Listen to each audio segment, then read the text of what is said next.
And in this options trading strategies video, I'm going to teach you about the short iron butterfly strategy. So first we're going to talk about the general characteristics of the strategy, then we're going to look at a hypothetical example, and we're going to look at the expiration risk profile graph so you can see what the strategy's performance looks like at expiration. And then lastly, we're going to look at 3 real short iron butterfly trade examples so that you can see how the strategy performs as the stock price is moving through time. So let's get right into it. Alright, so selling iron butterflies, or a short iron butterfly, consists of simultaneously selling a call and put at the same strike price, essentially a straddle, while also purchasing an out-of-the-money call and put, which is a strangle, against the short options. So another way to conceptualize this trade is by selling an at-the-money call spread and an at-the-money put spread. Now, typically, the width of both spreads will be the same, in which case you'll have the same amount of risk on both sides. So we'll get to that in a minute. So the maximum profit potential of the trade is the credit received times 100. So if you sell a short iron butterfly for $10, then your maximum profit is $10 times 100, or $1,000 per iron butterfly. Now the maximum loss potential is going to be the width of the widest spread minus the credit received times 100. So as I said before, you'll typically have a short call spread and short put spread that are the same width, but if you do structure it in a way where one of the short spreads has a wider strike width, then that side of the trade will actually have more risk. Now the break-even prices are going to be the short strike plus the credit received and the short strike minus the credit received. So while you want that stock price to stay right near your short strike as time passes, you actually have a wider profitability range because that credit you received gives you some room to move. Now the estimated probability of profit for a short iron butterfly is typically between 50 and 60% when you're selling wide spreads. Now if you sell a very, very narrow iron butterfly, then you really have a very narrow range of profitability, and your probability of profit will be lower. So that 50 and 60% level is really for wider iron butterflies. Now the resulting position after expiration depends on if one of your spreads is entirely in the money or if only one of the short options is in the money. So if either spread is entirely in the money, then no stock position is taken because that short and long option will offset. Now if only the short call is in the money at expiration, then you'll be assigned negative 100 shares of stock per short call. Now that means you'll be short 100 shares of stock per short call. Now if the short put is in the money at expiration, then you'll be assigned plus 100 shares of stock per short put. Now in regards to assignment risk, the short iron butterfly strategy does have a short call and a short put component. So if the short call is deep in the money before expiration, the potential assignment risk is negative 100 shares per contract.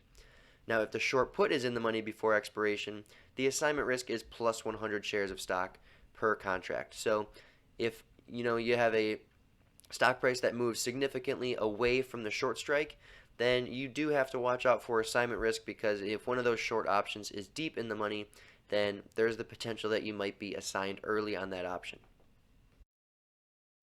Alright, so now let's go ahead and construct a hypothetical short iron butterfly trade from the following option chain. So at the time of these option prices, let's say the stock price is currently at $300, and we believe the stock price will remain fairly close to $300 over the next X number of days. Now, to construct an iron butterfly, we're going to sell the 300 put and the 300 call, and then we're going to buy the 250 put and the 350 call. So we're essentially selling the 300 straddle, and we're buying the 250, 350 strangle. Now if you want to conceptualize the trade as put spreads and call spreads, then we're selling the 300 250 put spread, and we're selling the 300 350 call spread. Now for this trade, we're going to collect a net credit of $22.94. So with that said, let's go ahead and take a look at the expiration risk profile graph for this position. Alright, so in this graph we're looking at the potential profits and losses at expiration based on various stock prices. So we can also see our strikes that are used in this strategy. So we have the short put and short call struck at $300, and then we have a long put at $250 and the long call at $350. So as we can see here, our maximum profit potential is $2,294, which is the credit we received times 100, and we realize that if the stock price is right at 300 at expiration. Now obviously that's a very, very low probability scenario because there's only one specific price that we can realize maximum profit at. So realizing maximum profit on a short iron butterfly strategy is very, very rare. However, since you collect such a large credit, you can still make a very, very healthy profit if the stock is anywhere near that $300 strike price. So in this case, we're looking at a profitability range between 277.06 and 322.94. Now those are our break-even prices, which are solved for by just subtracting the credit from the short strike and also adding the credit to the short strike. So we have a nice wide range of profitability there. Now, if we can see, our maximum loss potential is $2,706, and that occurs if the stock price is below $250 or above $350 at expiration.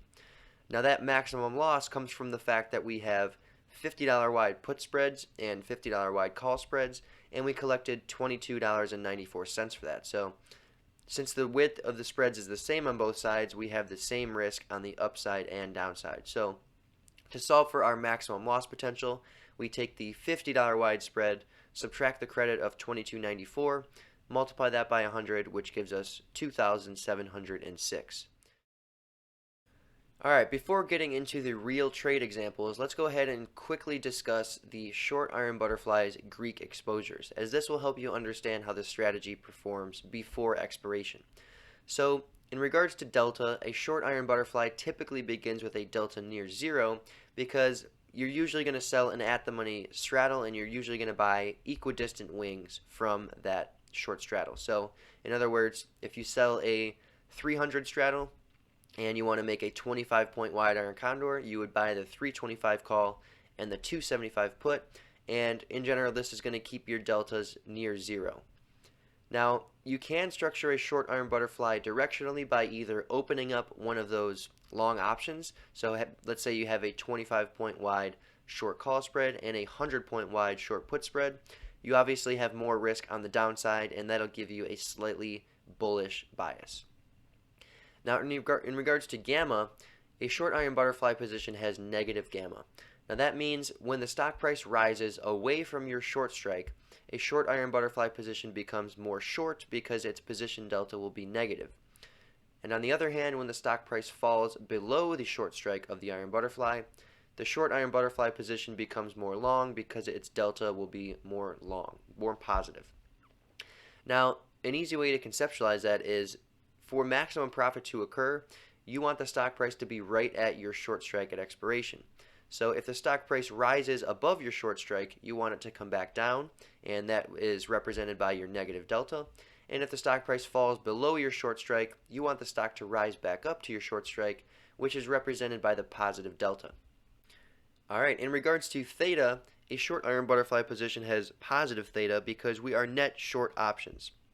And anytime you're net short options, you want the option prices to decrease because that'll lead to profits for you because you can purchase those options back at a lower price or they expire worthless and then you realize the maximum profit potential. So as time passes, the extrinsic value of options decays over time and that leads to decreasing option prices, which is of course great for an iron butterfly seller because we're net short options. So theta being positive means that time is working for you in this position.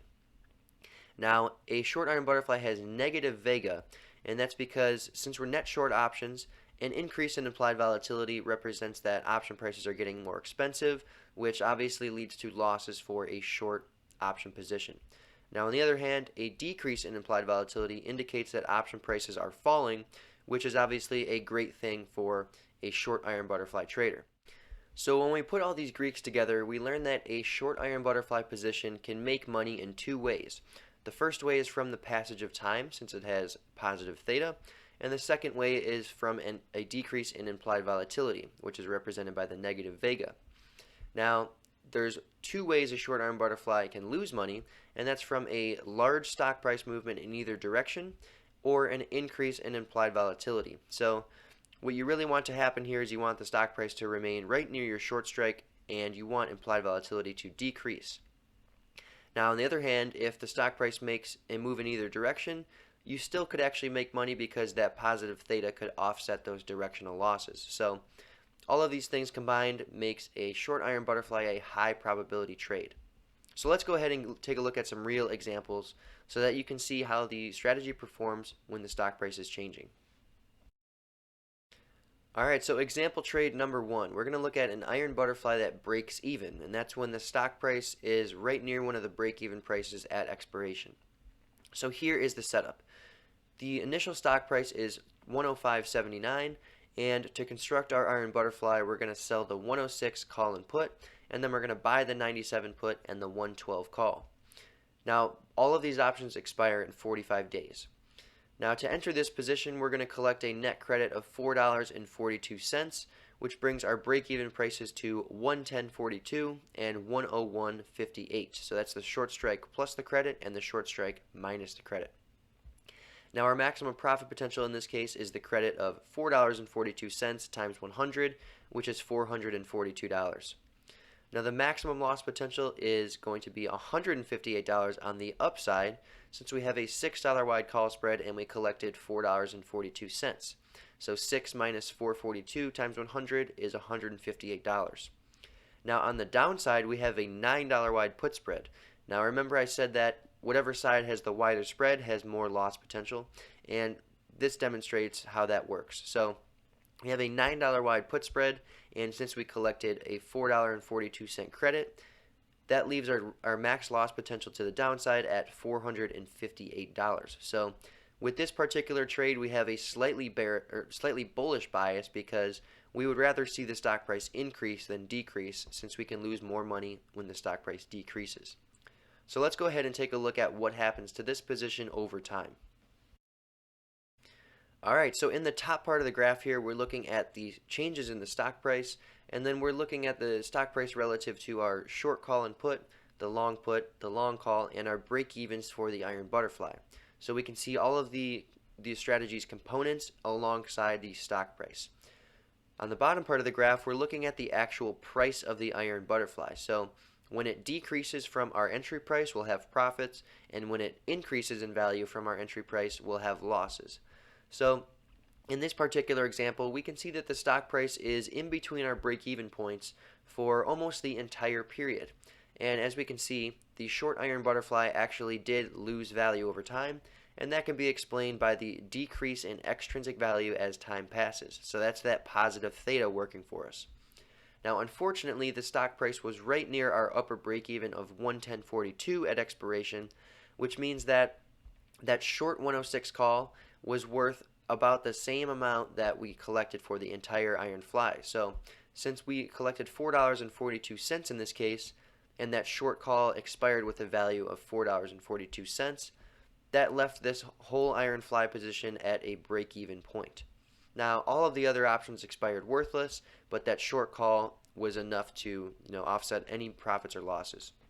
So in this case, since the short 106 call was in the money at expiration and that whole entire call spread was not in the money, then this position would actually expire to negative 100 shares of stock because a short call option expires to negative 100 shares of stock.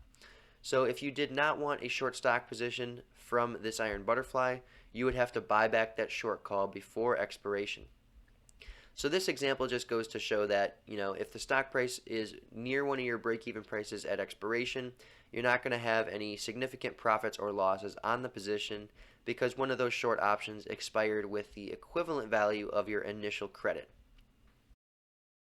Alright, so example trade number 2, we're going to look at a maximum loss iron butterfly. Now here's the setup. The initial stock price is $74.44, and we're going to sell the 75 call and 75 put, and then we're going to buy the 70 put and the 80 call. So in this example, we have a $5 wide call spread and a $5 wide put spread, which means our maximum loss is going to be the same on both sides. Now for this iron butterfly, we're going to collect a credit of $3.47. And that brings our break-even prices to $78.47 on the upside and $71.53 on the downside.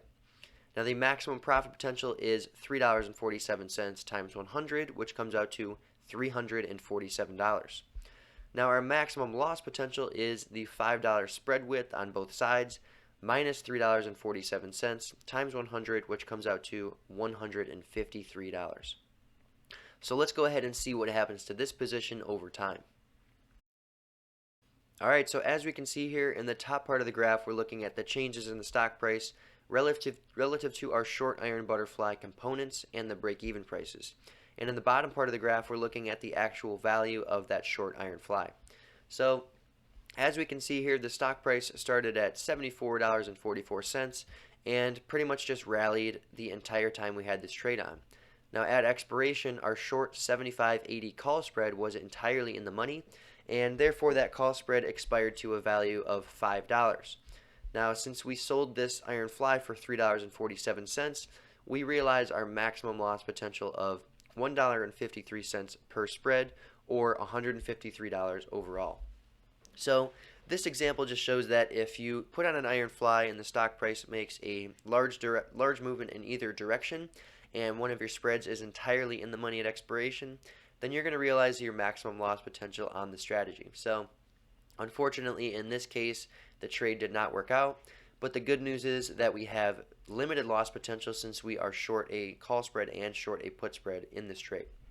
So at expiration, since the short call and long call are both in the money, you wouldn't actually have to close the spread because those exercise and assignments would offset. So you wouldn't have a stock position after expiration, but you should be aware of the fact that if you let options expire in the money, you will incur exercise and assignment fees via your brokerage firm. So just be sure to know your fees before you let an option expire in the money.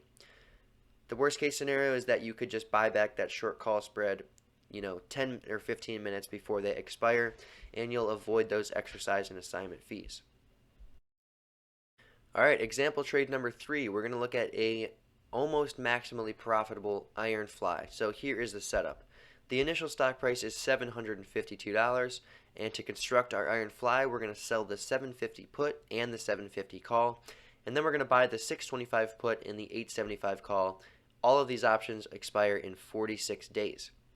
Now we're going to collect a credit of $66.15, which brings our break-even prices to $816.15 on the upside and $683.85 on the downside. So our maximum profit potential on this trade is going to be $6,615, and our maximum loss potential is going to be $5,885. So this is quite a large position, but let's go ahead and see what happens. Alright, so as we can see here on the top part of the graph, we're looking at the stock price relative to the short iron fly components. And in the bottom part of the graph, we're looking at the actual price of that short iron fly. So as we can see here, the stock price starts right around $750 and immediately drops to our break-even price on the downside of $683.85.